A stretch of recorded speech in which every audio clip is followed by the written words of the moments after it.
The Devonshires, the book The Devonshires, is an adventure story. In fact, since it covers nearly 500 years, it's a series of adventure stories. But it's also the story of a family and the story of England, perhaps better described, perhaps the story of Great Britain, as told through the family's eyes and very often through the family's papers. Because the Devonshires were the one family in Britain who was part of British history for all the period from the reign of Henry VIII to the reign of Queen Victoria.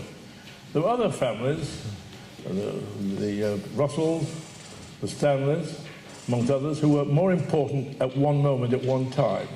But only the Devonshires were always there for 500 years, always playing a significant part in the nature and the character of Britain and building the modern society.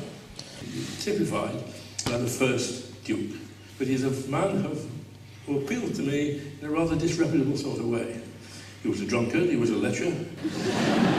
This seems to me to be an admirable piece of impertinence, which he represented and replicated time after time in, first of all, the House of Commons, when he was only the Marquis of Hartington, and then the House of Lords when he became the Duke of Devonshire.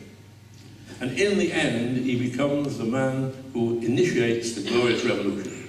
The Glorious Revolution that brought William Warren to Britain. He's one of 5 who met, conceived the idea of a revolution. The place in which he met, now called Revolution House, then called the Peacock Inn, now in Derbyshire, is still there. He is the man who initiates the beginnings of British democracy.